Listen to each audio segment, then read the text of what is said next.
So where do you guys want to start? Bruce and Tracy. I had some thoughts about being brothers. You guys have stories about being brothers? Not too many. Well, I got some real early stories before these guys showed up. And I was born in '37 and we lived in an apartment in New York City. And Brother Douglas was a year and a half younger than me. And we could look out a window and see Central Park. And we were high up, maybe 6 or 7 floors, something like that. And one Easter, the folks bought a rabbit, and it came in an orange crate, and but it eventually got out of the orange crate and went under the bed. So there was a bunch of shooing and all that, and they said, "Sloan, get the rabbit." So I'm crawling around under the bed and chased the rabbit out, and he was captured. But remember that, and the Central Park Zoo, when Mom would push Douglas along in a stroller, and I'd be on a tricycle, and somewhere along the line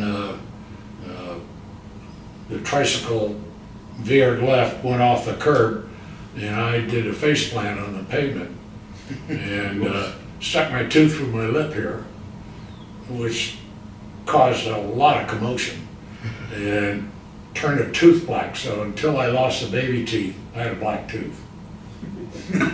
Wow. Mr. Halloween. Yeah. But then we moved to Greenwich in 1941, and then shortly PLG showed up, and then a couple of years later, the Monster. And one of the early things on Timothy was we were in Greenwich now, living in Greenwich, and Dad commuted. And they had Tim in a wooden slat crib. And he used to like get on his knees, and I guess he had his hands underneath him, and he'd bang his head against a headboard and send the crib across the room. Pretty soon it was banging up against the wall. To counter that, the old man got some angle irons, screwed the crib to the floor. And that was the beginning of Tim getting somewhere by banging his head against the wall. Yes. Yeah. See, it's got a flat up there. Yeah. Well, then he stood up and he started rocking the whole thing. Mm. And I think he tore out a couple of screws. Good fun. Well, it was when the four of us were together, why, I think you and I would tend to raft up, and the two middle ones would raft up. And there was one occasion where we were going out between these rock ridges. They were very big, of course, in our minds. Probably, if you looked at them now, I'd probably say, wow. But they seemed like mountains. Yeah. And so we had garbage can lids to The shields. shields. So one side would throw rocks at the other side, and the shields would deflect the rocks from hitting you. But I wasn't very good at deflecting the rocks. So I guess I got clonked. A couple times, yes.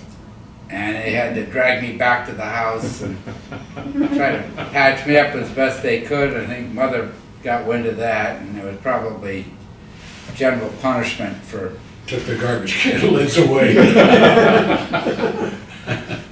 One time Mother was washing dishes and she had a view to the back of the house, and off to the right was a small barn that was also a garage. And kind of in the dead center was a path down to the pond, downhill. So you can imagine washing dishes, and then all of a sudden you see son number 2 running out from the darkness of the garage for his life. And Mother thought, well, what's that all about? And then several strides behind was Sloan, but he wasn't running empty-handed. He had a hatchet in his hand. And he was running after his younger brother with a raised hatchet, because we used to watch Cowboys and Indians. Of course, hatchets were very useful. So mother was kind of a tomboy, so she set the dishes down and went tearing out of the house and caught up with this fellow, which is probably why he has a flat behind, because he got spanked. She gotcha, obviously. Wow. I got spanked a lot. You were the trailblazer. Yeah. Well, these two fought, Sloan and Douglas, until we were all in the pond house The before Brown House. the Brown House, yes. And the Brown House had a room, a little about the size of this, but it was a screen porch, wood floor. Yeah. And Douglas was, I guess, a sophomore at Choate, and you were a No, senior. he was a junior at Choate on the wrestling team, and I was a freshman at Yale Right, on the party team. on the party team. So Dad had a stopwatch, a real stopwatch, none of these digital things. And the idea was that these two would get into the huddle, and Dad would time, after he said go, to see how long it took to be pinned to the floor, both shoulders on the floor. And Mom, Tim, and I were watching this because this was historic. I mean, these two had fought for years, which is probably where my mediation skills came from. And indeed, they got in the crouch, and Dad said, go. And then it was as if time stood still. Imagine a slow motion film. Yep.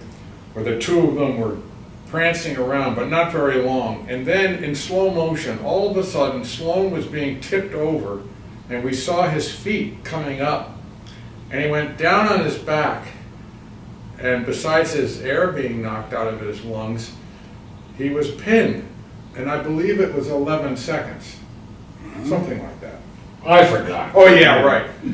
And so, Well, your training on the party team wouldn't stand you too well with training for the wrestling team. would it? Oh, you picked up on that. oh, Douglas became huge. So this one had the temerity to say, well, let's do that again. Because, I mean, that was a fluke. Yep. Well, it was like Groundhog Day. Deja vu. Deja vu. Oh, that was, and after that, they became perfect friends. Yeah. It was the turning of the tide. Wow. What's it like being brothers now in later life? Do some of the stuff from childhood, I mean, the stories are great because they set it home, but now it's, we're older now. So being brothers older now, I'll never have that Well, chance because I'm an only kid. But We still, this one. you don't wrestle anymore. This one was asleep on the sofa, and he had his mouth open. And Dad liked planter peanuts. And so we thought, well, he was kind of snoring and really out for the count. And here it was daylight, burning daylight, So we dropped a few peanuts down his throat to see what would happen. Oh, you got up quickly. But We're more, please, more. Yeah. Yeah. Did you choke? No, I don't remember that. Got lucky. he doesn't particularly. choke. Oh, I think it's wonderful being brothers now. Yeah. There's a different Absolutely. cadence to it now, isn't there? Does that make sense? Well, he always leads the way, and it's usually troubling when he goes into a new decade. I mean, now he's an octogenarian, for God's sake. Yeah. Oh, you had to bring that up? And we know where we're headed, and so that makes it difficult. But I think it's wonderful. We don't argue. I we think don't, people are pretty much on the same wavelength, so Yeah. when there are decisions to be made, usually it's not polarized. And well, I think Sloan's I think fairly easy. a lot of it is the various talents and backgrounds and whatnot we bring to the table.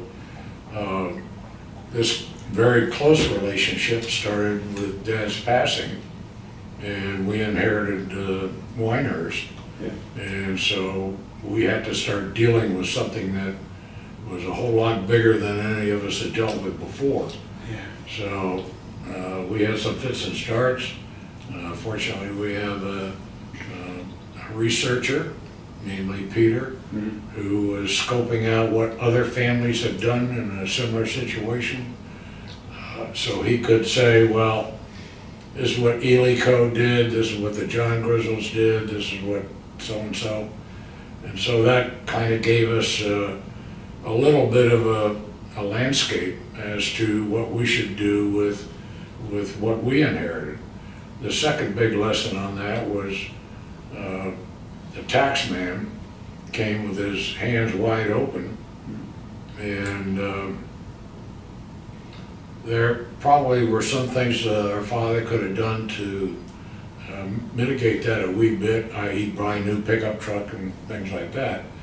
But fortunately, we got a hold of some great lawyers in New Haven that deflected the worst part of it. And I remember driving back from New Haven, it was probably '01 or so, and we were just hooping and hollering because we were looking at a $300,000 tax bill, and they whittled it down to about 35. Wow. So, Wow. you know, that was a huge success.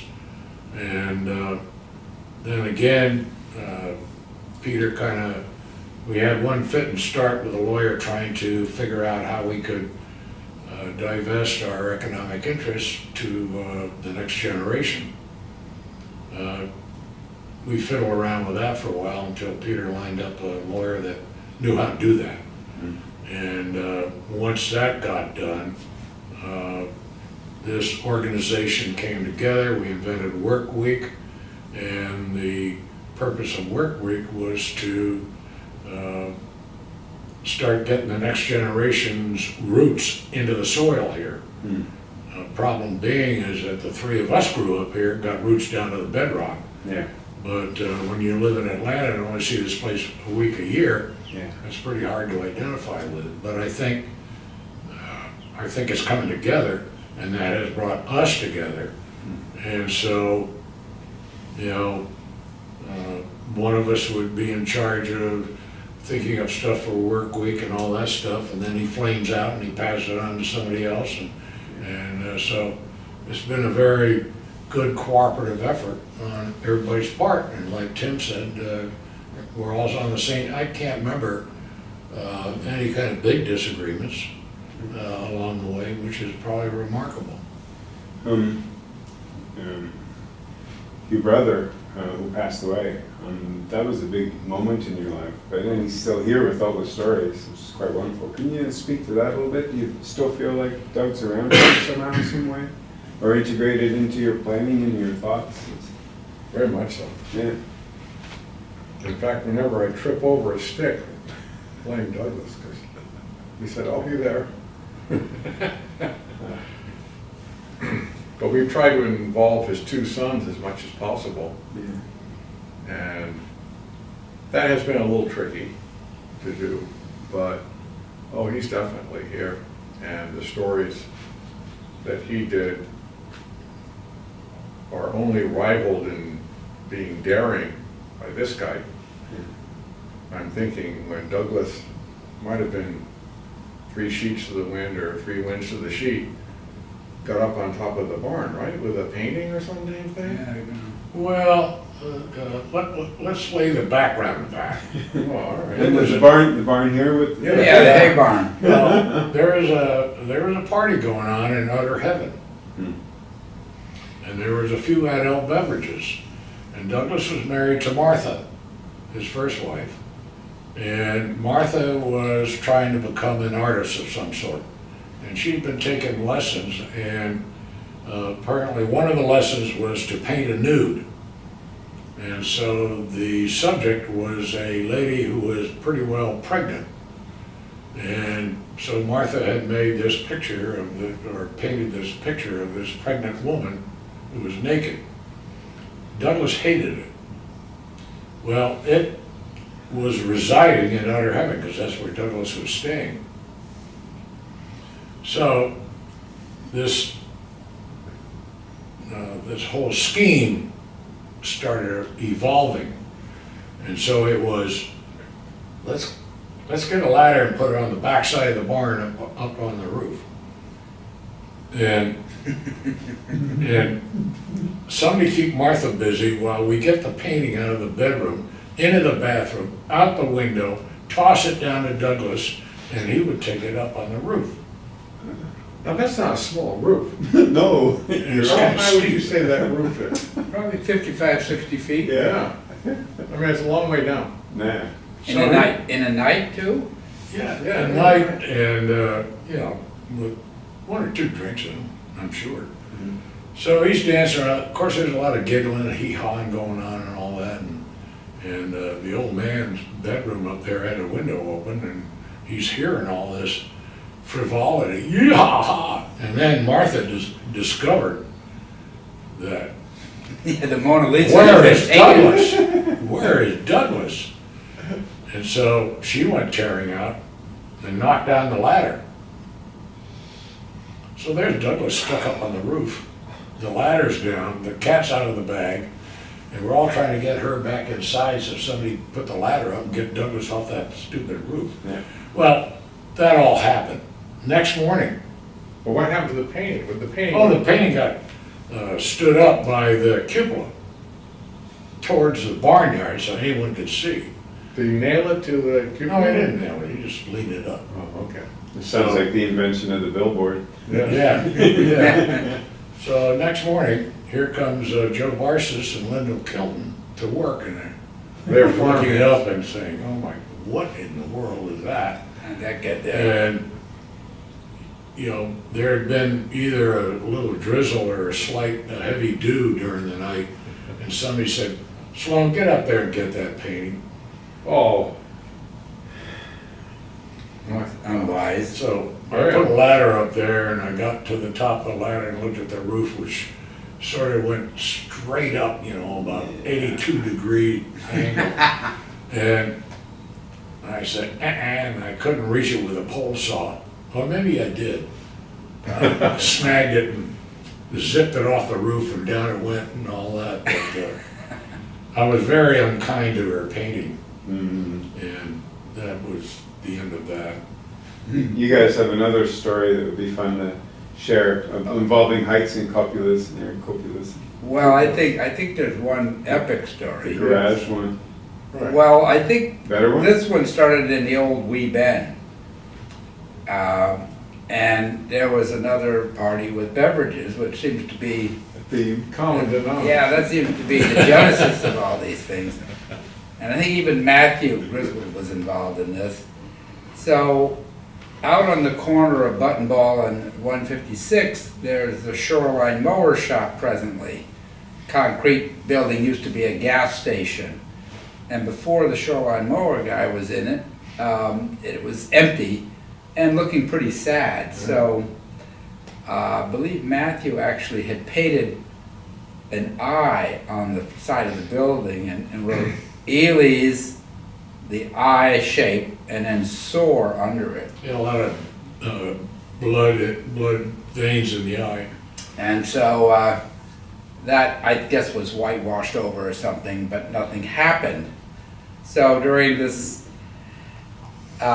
evening of frivolity, the idea was, well, let's take care of this building once and for all. So we thought, well, maybe we could use the cupola, it had a small cupola on it, to pour gasoline down in it, and then we could have a delayed fuse and get off the roof and push the fuse in, and thing would blow up. A gas station blowing up. Well, anyway, so we said, well, that might be premature and we might be airborne, so he said, we don't really know what we're going to do, but let's put ladders in the truck and we'll bring axes and things, and maybe we can at least chop the cupola off or something and make it look even worse. So we stopped the truck on the side and go up there, and it has windows, so those are easy, just the windows are imploded, tinkle, tinkle, tinkle. And then we said, well, why don't we chop the supports, and the cupola will roll off and go down and fall on the road, and it'll look kind of funny. So we were chopping away, and these are big 4x4s or 8x8s or something, and I said, gee, this is a lot of hard work.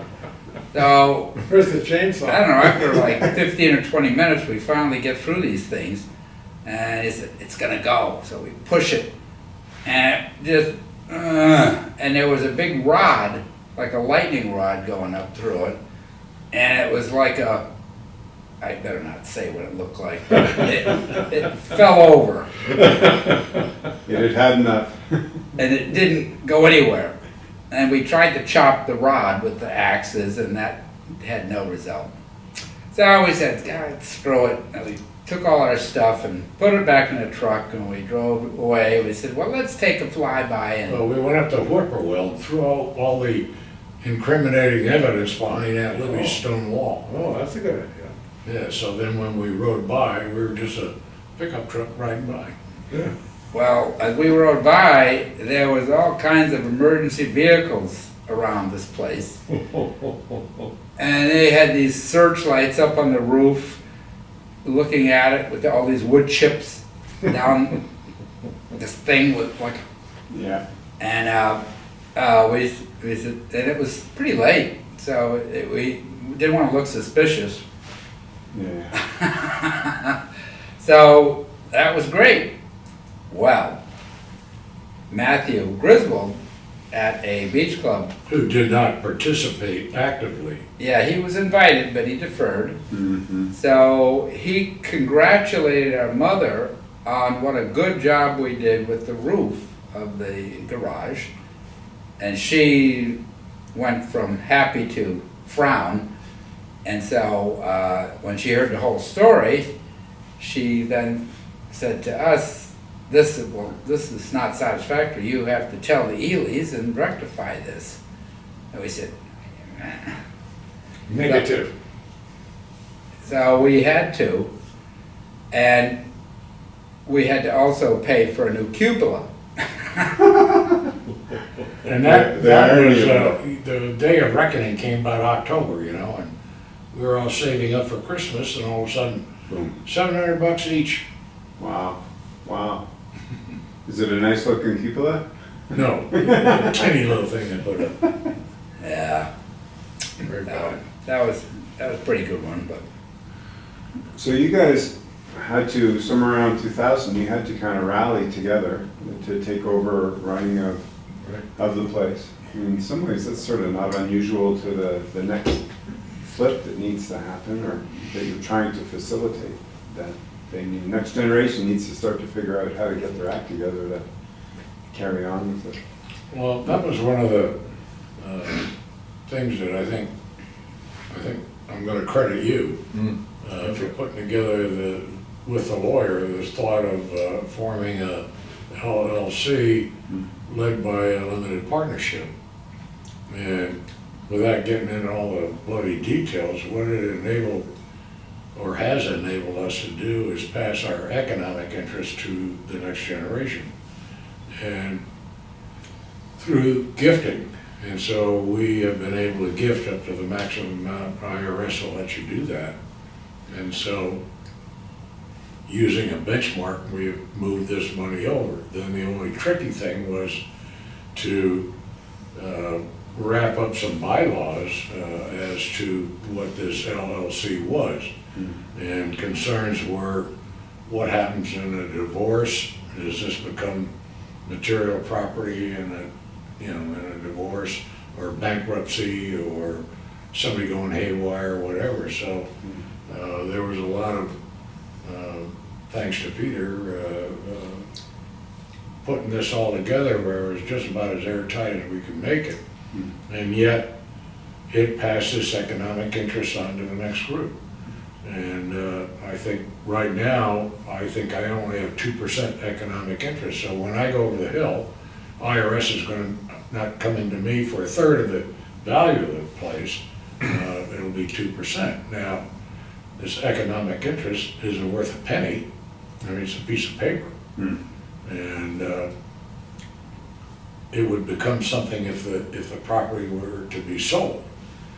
So with the hope that it never gets sold, or at least for as many generations as we can think of, that's what it'll be, is a piece of paper. And then our kids can gift that to their kids and so forth. So I think it was a genius idea. And when I tell people about that, you know, they say, wow, That's pretty neat, you know, how y'all did that. But then there's, aside from the mechanics, then there's actually running it. And so Peter does the financial part for the most part. Sloan does the rentals. And rentals have been an important thing here because you need to have income, otherwise it's up to the shareholders or the economic interest holders to feed it. So if you can help with some rental income, that pays a lot of bills. And between Utter Heaven, which is more of a short-term rental, and Joe's house, which pretty much Bama Bill renovated with some help from others, but mainly he did it. So that turned that fairly dreadful farmhouse into a nice little unit. So those two things have been a big help. I more or less handle things that around here, and Sloan handles the rentals, so everybody's got their little part to play. But it's lucky that we have Mark nearby and Emily, and she's less available right now with dependents, but you know, in a pinch we have people that can do things. Because if you had to hire all this stuff out, it would be really awful to cut the grass and remove trees and all that stuff. You know, just today, taking that tree down, you can imagine it'd probably be $1,200–1,500 to take a tree down, and we do it for nothing. So I think that kind of involvement will be critical going forward, and we're very concerned that we have people who are willing and able to do these kinds of things around here. If everybody chooses to live elsewhere and not really be around to do things, then the complexion will change. And that's true of all these places. If people turn them into rentals with no families here, then it'll change the complexion of it. So we're lucky now we have some people local, and we'll see in 15–20 years, hopefully that'll stay the same. But you can't substitute people who have a real interest in a place being nearby, because you need, just as an example, there was a water break in the water line, and you know, I noticed the ground was wet, and just said, that's unusual, we haven't had rain that much and so on. And so yeah, Spears dug it up and voila, a hole in the water pipe. So you need to have people around who know the score and can tell something's not working out properly. So hopefully that'll continue. Well, another example of that is I noticed in the big house that door jambs were no longer 90-degree angles at the top. And everything was down a little bit toward the center of the second floor. And I further noticed that when you walked from the front door along the stairs there, the floor was a little spongy. So I went down to the basement, and the floor was covered with beautiful stones, 2 feet by 2 feet, some bigger, some smaller. And there were a couple of columns made out of bricks. And where those were placed on a stone, that stone was about 1.5 inches, almost 2 inches lower than the surrounding stones. So I knew that the house was settling, and it was probably sand underneath, because when I took up one stone, it was sand. So Bama Bill and I came up with an idea after checking with an engineer how to hold up temporarily the floor joists and how to take out these pillars, so to speak, and dig way down, put a big footer in, put up lolly columns, and then put everything back together again, and then put a concrete floor down instead of these beautiful stones. So Tim removed all the stones out, breaking 1 or 2, what do you call those things, those little trolley Dolly. things? Dollies. Yeah, two-wheeler. And when, just before Bill and I took out the last pillar, we had an escape plan, and we made sure nobody was in the house. And I said, if we see any dust or hear any noise, we are going that way, quickly. But it worked perfectly, and now the basement is quite dry. When the cement truck driver arrived, he said, where do you want the concrete to go? And I said, through that little cellar window. He said, it won't go through there. I said, yes, it will. We have a chute on the other side and a whole bunch of guys in big wheelbarrows. Oh, I've never seen anything like this before. And he managed to put some permanent dents in the driveway because the truck was so heavy. But I think it was a day that kind of did build in, because we had a whole truck or two full of concrete going down, and he had to smooth it all out and everything else. But what pleased me was that would have cost probably $30,000 or $40,000 to have fixed, and we did it, you know, just paying for the concrete. And so it's another example of people working together, having one hell of a day, having a couple of beers afterwards, and saying, wow, look at that. Yeah. And we were down with Parker, you know, looking at electrical lights and things, and you can just see the difference in terms of no humidity. But we started in 2000, and now it's been 17 years of work weeks. And when you add up all the stuff that we've done, you know, we couldn't possibly have paid for that. So it's quite a tradition, and it gets people together, and it gives people a lot of good memories. I think one of the valuable things of this work week is that my kids are scattered all over the South. I have stepkids that are scattered all over the South. And they've been able to come up and get to know their cousins and the cousins' offsprings, and of course now my kids are grandparents.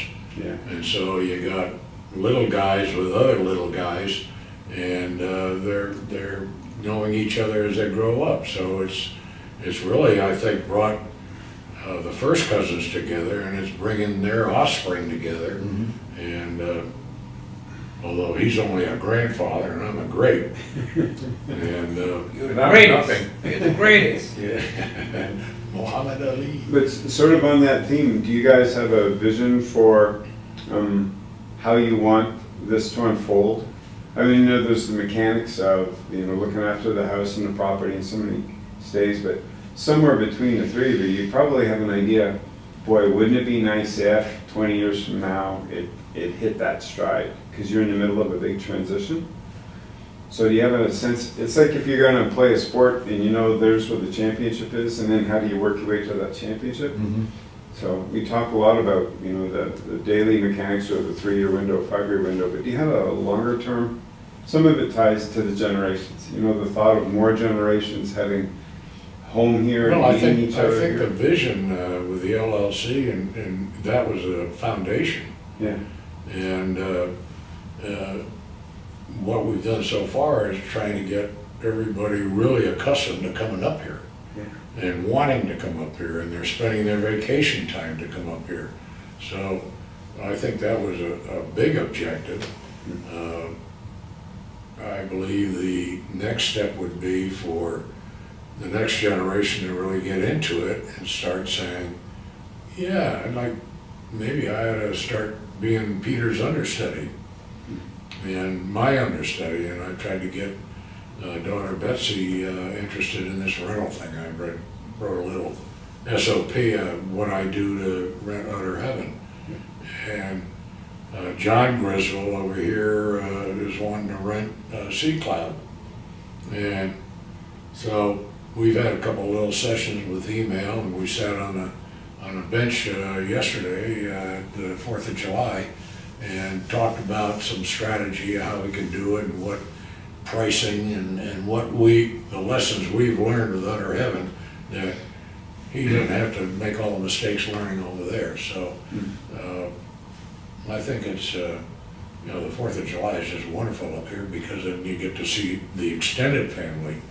And That's been great. Another huge success, I think, is the formation of the Griswold Point Association. Hmm. And these two brothers have been the driving force behind that. And that has brought the homeowners of everybody on the point into one room several times. In fact, you've participated to a fair degree and addressed some of the looming problems that property owners on the point are going to face.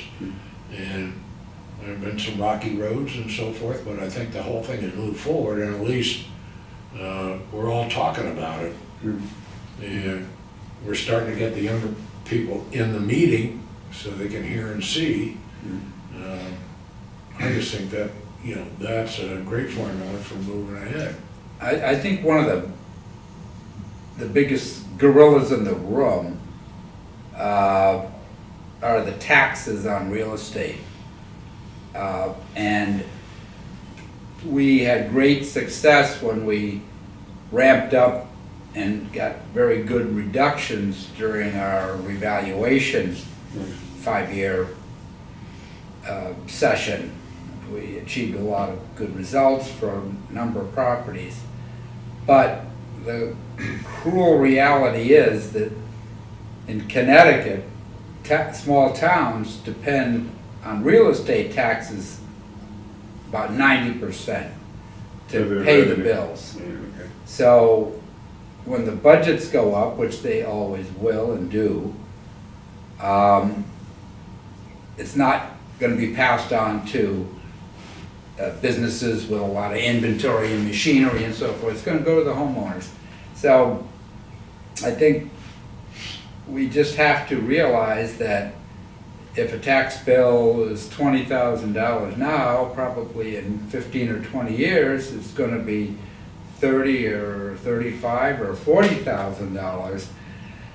So unless the people who pay the taxes are doing well or have invested well, whatever you want to say, so that they can make these payments. And the same is true with house insurance. Those bills go up. So between those two things, there's not a lot you can do if you have a single-family house that you live in. Now, with some of the minor stuff, we can rent and we can increase rents, and that will help. But for these properties where they're habitated by tenants or a family, the rental rates don't go up that as quickly as the taxes and so forth. So that's a scary thing. And if people are living, you might say, a little comfortably, 10 years from now, this tax burden may become almost an impossible burden, and that's when things start falling apart. Is this sort of a new phenomenon, the past 10, 15 years, or can you trace the Been point? marching on. I'm sure if you go back to the 1960s, taxes would have been pretty incidental. And of course, you open the window and you see nice views. Yeah. That's the tax man says, Yeah. this gets to pay more taxes than a place up in the woods. So, I think another thing that affects that is in the 40s, 50s, 60s, you had my grandfather owned the whole business. You had Matt Ely owned all that stuff. So you had about 3 or 4 people that owned all this. Now that's been divested through inheritance. And now we have a whole bunch of small owners on their individual lots. And, fortunately for us, there was cash assets that came along with the property. That saved our bacon, or at least in my view. And, but, what happens when I go over the hill, I got 4 kids, and, how does that all get divvied up, and will there be enough resources to carry it along? So part of our plan with the LLC was to build an annuity that would cover all the basic expenses. And so that, you know, the taxes and the insurance and oil and stuff like that would be taken care of. And so it'd just be some maintenance and so forth, so. But I think the outlook is that might not survive. And there's so many changes these days, you know, young people, thinking of the 30-year-olds, their job opportunities are really different, and the pay scales are really different. Just automation or robotics alone are eliminating, there's forecasts to eliminate, you know, 90% of the jobs in the service sector through automation. When you go into the restaurant and you just tap a screen now to order your meal. Those major shifts, which are unique to a certain period of time. We've never seen that before. Well, we've seen a history of this. Our father was born in Lenox, Massachusetts, which is a bucolic town, western Massachusetts, and our grandmother's family built this more than a McMansion, and it was just a beautiful place. But in 1913, a year before World War I, the United States implemented the IRS, the Internal Revenue Service, and that shocked a lot of people. And then the town of Lenox started applying real estate taxes. So in the early 20s, all of a sudden there was a real cost to running that house, not to mention all of the other expenses.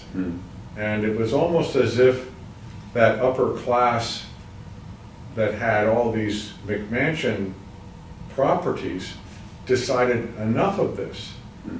And I don't think they tried very hard to sell them. They just closed the door and walked away. And our grandfather and grandmother came down here and, you know, took over where Ann Pearson is, and essentially turned their back on Lenox.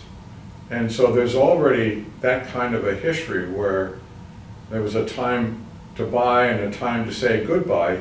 And I don't know exactly what year then when they actually left, but I think it was 1924, 25, around there somewhere. And so here we are facing something very similar. And our uncle John, John Griswold, said pretty much toward the end of his life, don't ruin your life trying to save this place. And that was kind of a sobering statement, because we've all been brought up thinking that if someone sold a piece of property here, the folks in the cemetery would rise up and stab us. Yeah. But by the same token, two things are happening. On a relative scale, the expense of real estate taxes, insurance, etc., as a percentage of a person's net worth have gone from, let's say, 1 or 2 or 3% to conceivably 50%. And the reality is, we're looking at something that started in 1640, and we're coming up to a 400th anniversary. But by the same token, unless the people who are here can afford the actual expenses, then the way the U.S. economic system is designed, you can't stay here. So by the time we get to, 2040, there may not be that many Griswolds here owning property. So then you have to make a decision, well, what do you want to do about that? And one way is to turn the land into a nonprofit or a land trust or something like that. Where, for instance, my field that has 10 acres or more, and now it's beachfront the way the point has turned around, I pay $250 in taxes, which doubled from the year before because of the way Connecticut rejiggered open space. But if you were to tear down a house and turn it all into open space, you'd go from taxes of, let's say, $30,000 to $300. But then the question becomes, well, if you don't have any houses here anymore, and yet it's still Griswold Point, and we can come in a recreational vehicle and stay overnight and say, oh, isn't this great, and remember the memories, is that what we really want? And this is why, frankly, I have felt strongly that as we become less able to afford this, we have to think of another way. And another way is to go through a nonprofit organization that has similar values and aspirations that we as a family have. And over time, if one or two properties go every 5 or 7 years, after a while, there'll be very few of the 200 acres within the family. But instead of having toll brothers coming in, putting in McMansions all over the place, if you could keep it as an open space, be it an Audubon or whatever organization, at least we're preserving this ecological miracle. Where with sea level rise and everything else, maybe our days are numbered, but there's no 410-mile river in the world like the Connecticut River, where at the mouth you have Old Saybrook on one side and this on the other side. I mean, it's unheard of. Yeah. So that's the vision in my mind. If we start running out of gas, then transfer into a nonprofit situation, because otherwise this will turn into just a place for the super rich. And you know, that will dramatically change it. Other thoughts? Well, I think that's why we have these Griswold Point Association meetings, to try to coalesce a vision. If you have a property that's worth a couple $1 million and it's been your home and your principal asset, and then the idea is you then put some sort of a deed restriction on it and put a conservation easement, or give it to a nature conservancy, this sort of thing. That's a leap of faith, because you're saying, well, boy, that $2 million just went poof. And okay, I inherited, I may have put money into it, but I've been paying taxes on it and all this, so you might not find everybody say, oh, that's great, we'll do that. So that's why we're having these meetings, because you have 7 different family groups that contain, I don't know, probably 40, 50 people that would have a say in things. So to get them all of one opinion toward what he's talking about would be amazing if you had everyone say, okay, we'll forego the value and do the quote, the right thing. Legacy. Can we slide back to more stories? Your guys' shenanigans? It's great, because we're covering the whole thing. We probably have about 10 minutes left. So I don't know if you have newer stories. I think most of the family knows about the contest with the chain and smacking the hedge and truck pull stuff. But do you have other ones they Everybody haven't? but Joan. Yeah. Do you have some that they haven't? Do you have one that they haven't heard between the three of you? Because you're all quite jokesters, you know. Well, some of these wedding pranks are pretty Oh, funny. yeah, those are really good. All right. Well, Tim and I went to Rod Griswold's wedding. Rod turned into a turncoat by messing up the land over yonder and was exiled to Vermont and recently passed away. But when he got married, it was up in the Finger Lakes, wasn't it? Or the Thousand Islands? Thousand Islands. And Dad had schooled us from a very young age. You have to do all kinds of pranks during a wedding, but the groom has to rule the day at the end of the day. The couple cannot be totally frustrated and shut down. And so How kind. Tim and I were given instructions after the adults decided that the getaway car was actually going to be one of the speedboats that was down on a dock in front of this lovely yacht club, country club place. And so Tim and I went down there. We were wound up by our mother and said, here's what you're gonna do. And so my job was to talk with the fellow who was sitting down there, obviously guarding them, and get him totally distracted and interested in something on the other side of the dock, while this youngster, who is so innocent looking, would go on and pocket the key. Zip, because there was more than one boat. We didn't know which one. So this was quite a Laurel and Hardy, where I was talking to the guy, and Tim went onto one boat, and then I could see I was kind of like this, go to the other boat, and indeed, we came back triumphant. And of course, the parents were quite amazed. And I remember Roddy and Lucia. Lucia went running down the greenery, and there were these apples, because it was kind of getting into the apple season, and I threw an apple at him, thinking that would be a good idea, and hit Roddy right in the middle of the back. He turned around, and what was that? But it was kind of an omen, because they went running down, and everyone's behind them throwing rice and flowers. Apples. More apples. More apples. And they hopped on the launch, and there was no key. Well, the operator probably said, "We have a problem, Houston." Right. So he took the blame, and we were quite proud of that. Well, I think then our mother or father produced all the keys, and so then they were able to get going. So they were not. Which key goes in which boat? Right. Well, then we had another story, actually, with, it wasn't Ann Bingham. Was it Ann Bingham, or which Bingham was it? It wasn't Ann, because Ann Bingham had her wedding down here. One man.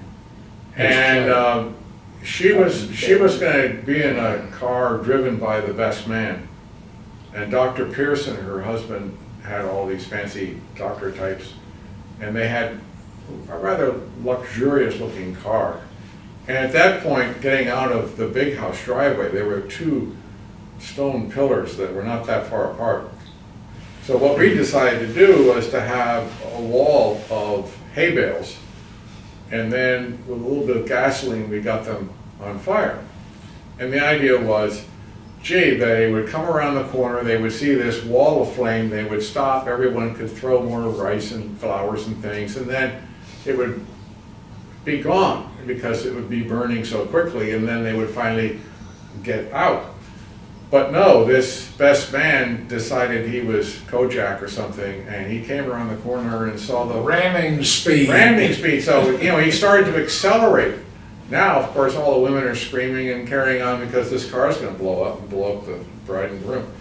And what the driver didn't realize was that on the other side, once the smoke cleared, he was looking at a stone wall. I mean, you have to turn left rather sharply. So that was quite a cape.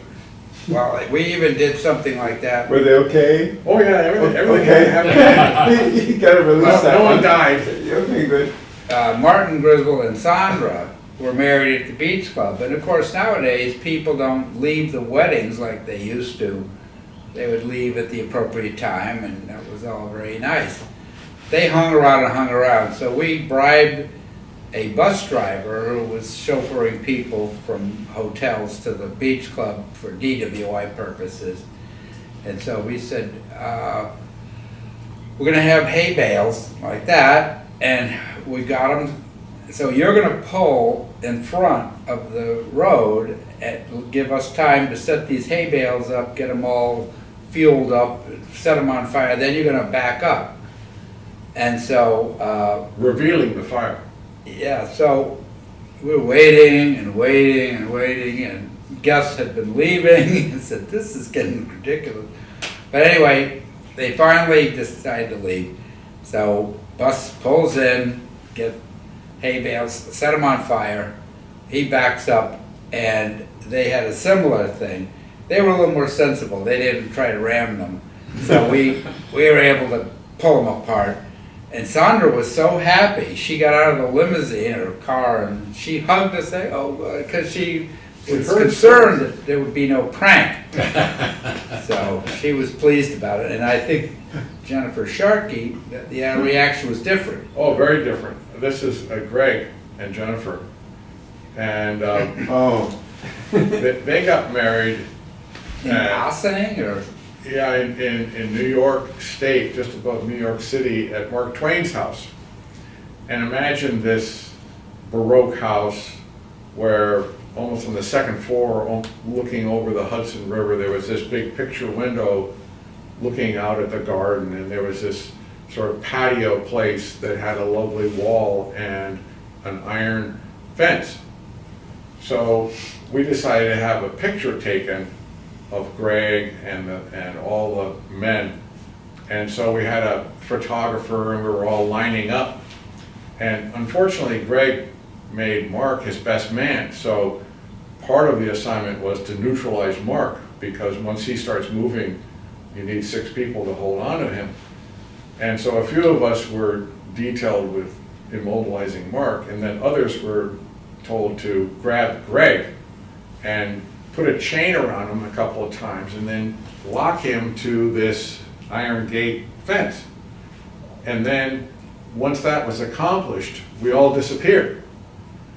And imagine Jennifer and her mother looking through this grand, lovely window at the groom not able to move or anything, and everybody else leaving, and they got really upset.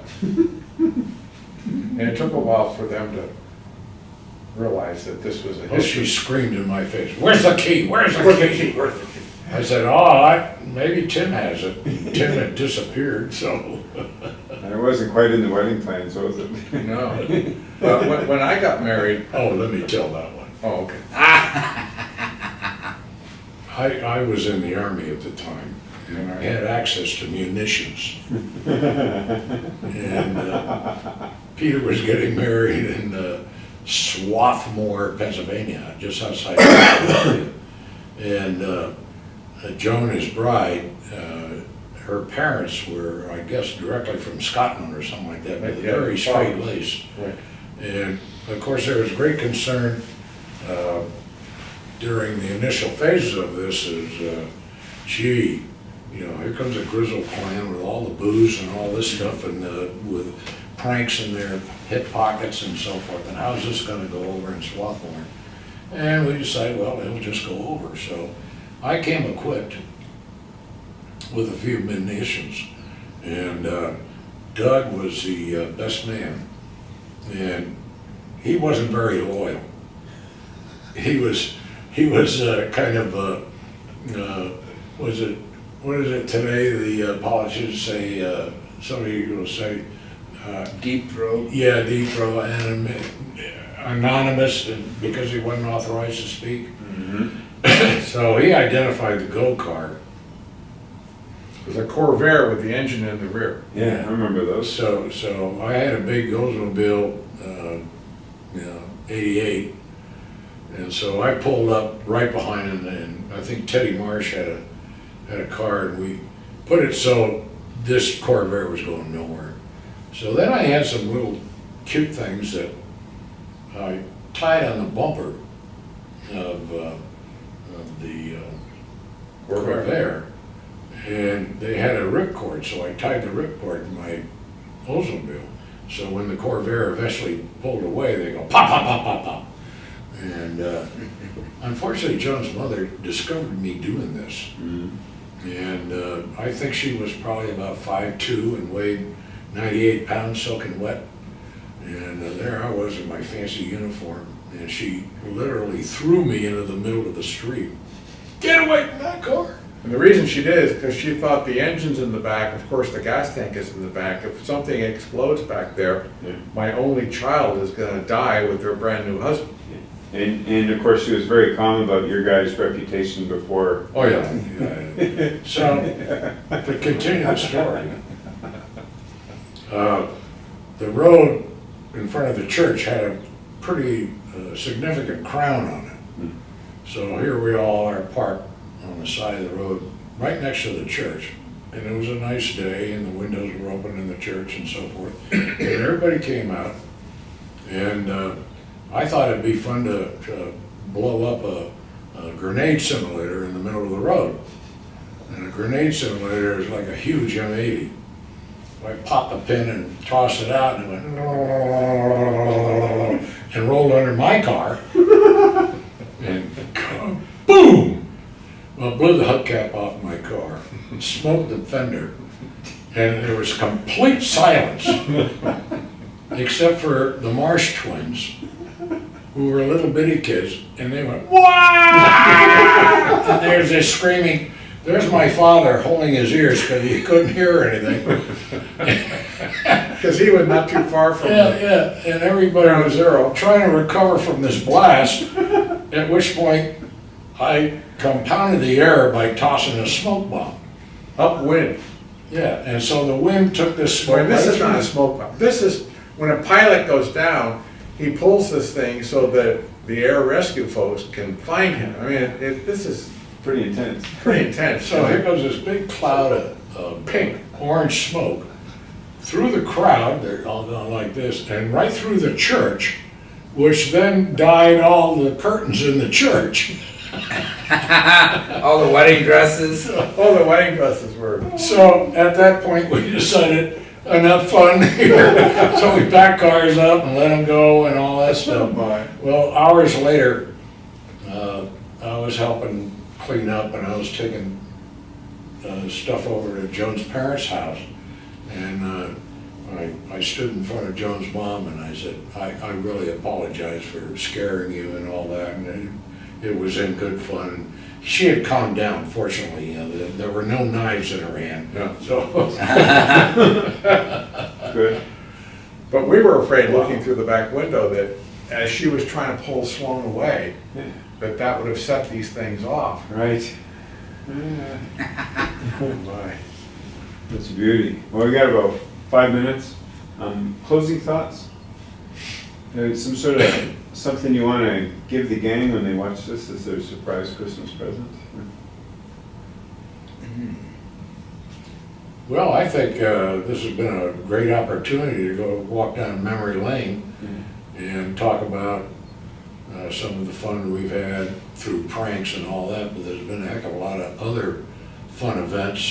For instance, we've had fun days during these work weeks, and we've chartered 12-meter sailboats up in Newport and done some real fun stuff. Yeah. And that has made the experience much more enjoyable. So I think we've been on the right track. I think we've made some good decisions, and I hope the tradition carries on. Yeah. I just really think that if the next generation can understudy us to be at least familiar with what's going on, some may not choose to participate and be part of it and just say, well, New England's not for me, but at least if they spend some time and understand the financials, the mechanics, the characters, they'll be better off for it, and so will we.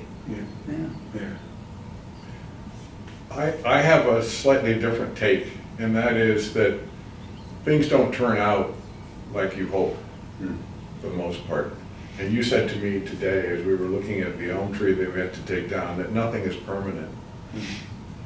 The problem is that this has been in the family since 1640. And as Jane Marsh said, our family has not only knowledge of your cousins out pretty far, but you have a deep dive knowledge of the family history. So that makes this place even more special. But my concern is the reality of keeping these properties is such that over time, the properties will start to migrate outside the family. So then the question becomes for the next generation, how do we want to do that? Do we want to sell one by one to people who can afford them and then kind of watch to see what happens, and everybody's going to change stuff in a way that we may not like? Or do you pick an organization that has a long history where the ecological value of this sandy point, surrounded by water on three sides with a lot of history, is preserved? And I don't really know the answer, but I do know that it's going to go through some radical change in the relatively near future. If you guys would sing to send us out, Oh, would you be willing to do that? I mean, for me, it's part of your guys' magic. You know, when I first met you, and then you guys start doing that thing that you do at 1 in the morning. It's not 1 in the morning. It's Might not be gonna really. sound good. Black hole will shine tonight, black hole will shine. oh, Black Hall will shine tonight, Black Hall will shine, whoa! Black Hall will shine tonight, Black Hall will shine. When the sun goes down and the moon goes up, Black Hall will shine. Thanks for this. It was great. Thank you. Pleasure. Thank you.